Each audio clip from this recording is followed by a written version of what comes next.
The story begins on a battlefield where soldiers are on a mission to save a doctor, but they were trapped and betrayed by their informant. The enemies outnumbered them and captured them, but while they were in a complicated situation, a man arrives and asks if he is the commander. He is shocked that he speaks his language, in this case Korean, and asks him who he is. The masked man simply replies that he is there to save them, and when they run away, they see all their enemies on the ground. But the masked man continues to say that he is working alone.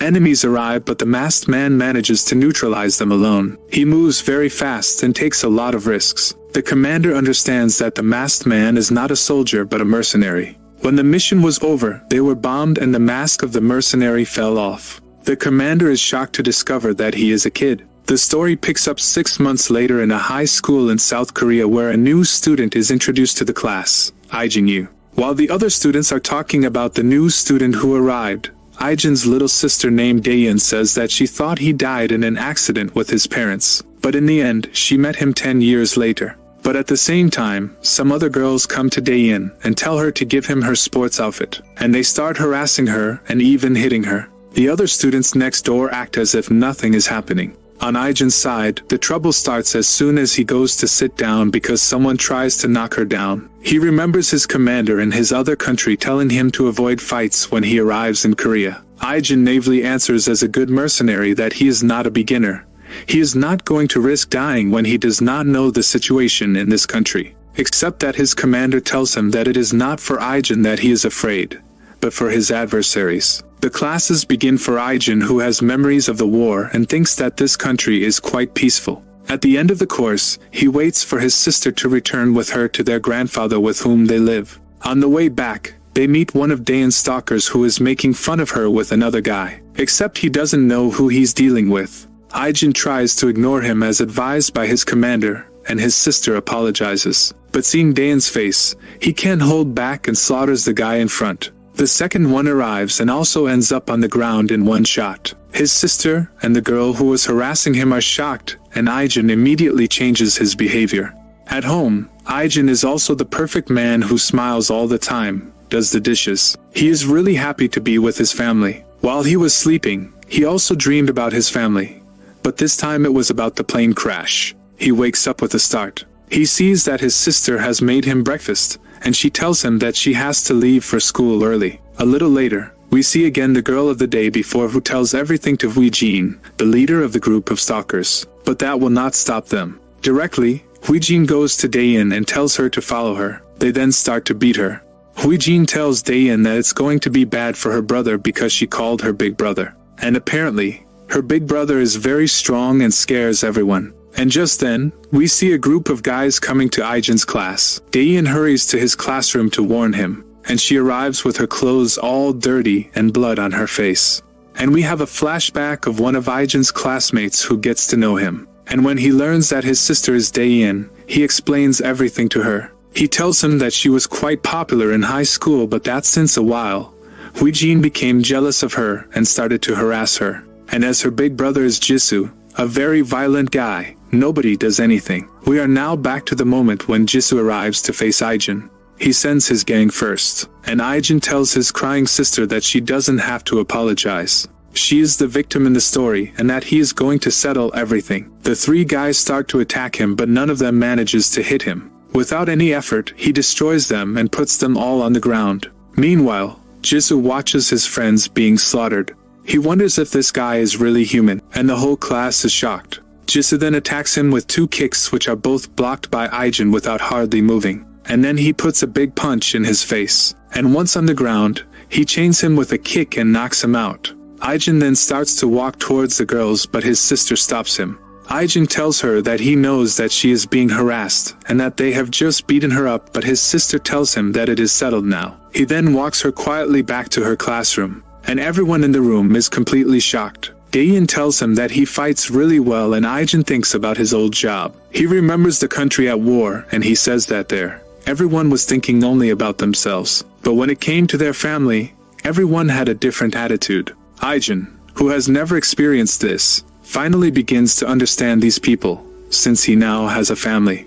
In another room, we find the Jisoo and his sister. They get angry and his sister yells at him, but Jisoo tells him not to go to Daeyeon anymore. He is really afraid of Aijin. But on Huijin's side, it's impossible. She doesn't intend to stop her harassment towards Daein now. The next day, while Daein was going to school, she was caught by a group of masked girls. She understands quickly that it is Huijin and her friends. They take her to a karaoke and take the opportunity to hit her there. With the noise of the music, nobody hears. At the end, the employer comes to see the room and discovers Daein on the floor with blood, but she says that she is fine and goes straight home. Aijin waits for her at the end of class but doesn't find her. When he comes back home, he sees her shoes and notices that she is there. But he wonders. Indeed, she says that she has a simple fever, but earlier, Aijin saw blood on her shoes. Finally, he enters and she tells him that she fell down the stairs after being hit by a bicycle. She doesn't want to say anything,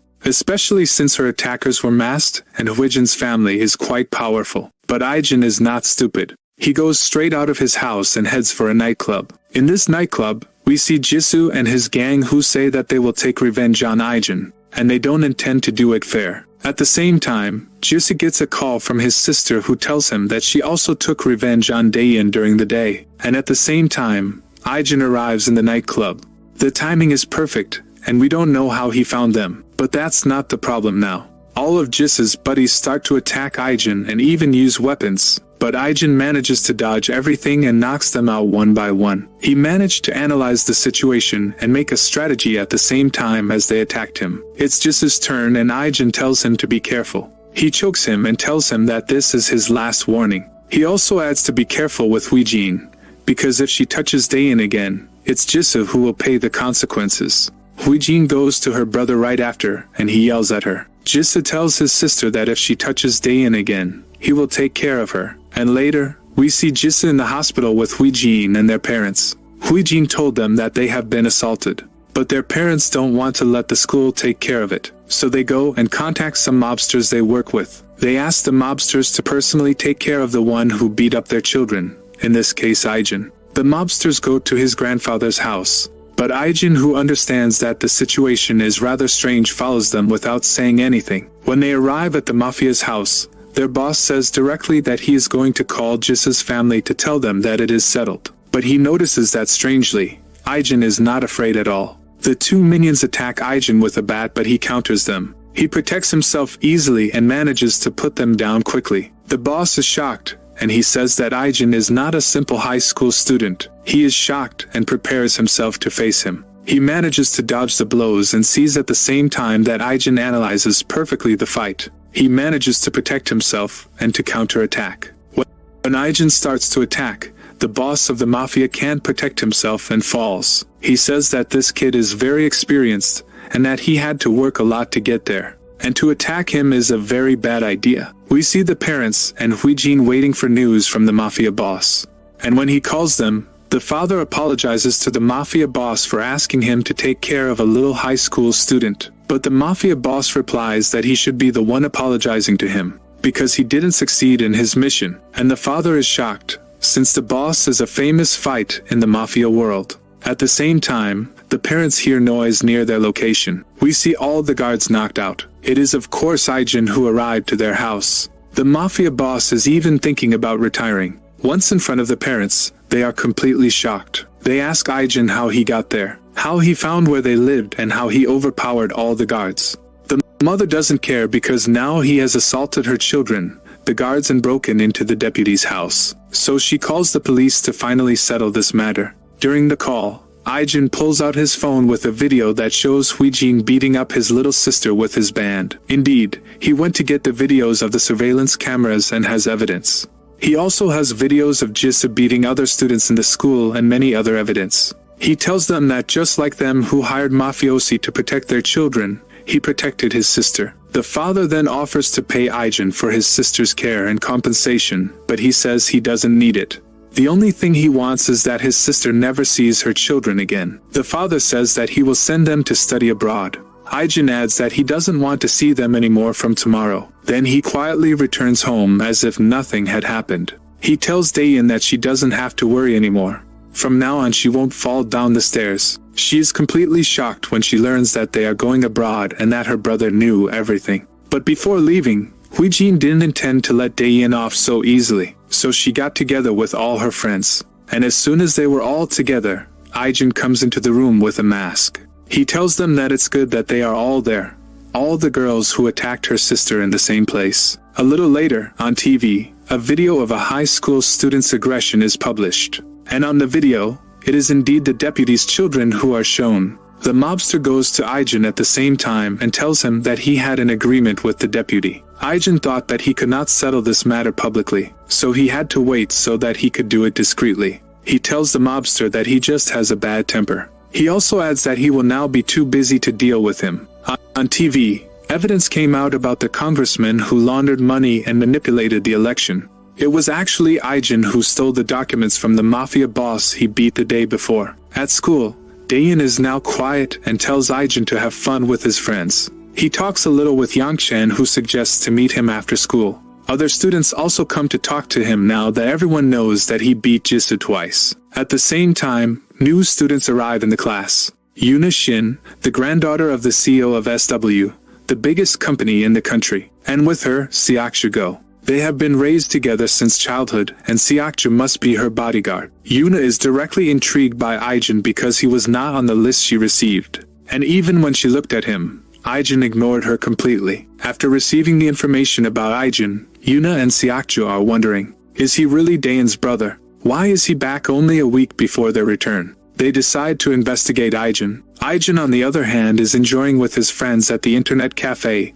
and with his family at home. He has occasional flashbacks to his former life as a mercenary when his commander calls him, for example. In high school, Aijin's buddies wonder who would win between Aijin and Seokju if they fought. But they say that Seokju is much too strong. He has had professional training since he was born. He even overpowered 30 people at once and came out without a scratch. Besides, we see in parallel Seokju who meets Aijin. He asks him directly who he really is. But Aijin answers that he doesn't understand the question. Seokju wants to know why he is there with a false identity. But Aijin denies and says that he doesn't know what he is talking about. Seokju then asks him why the high school where he supposedly studied in the past years has never heard of him. And on the other side, we see Yuna, who went to meet Daein. Does Aijin really have a false identity? What will Yuna do to Daein? You'll get the answer in the next video. By the way, if you liked the video, subscribe so you don't miss the next episodes. And leave a like and a comment.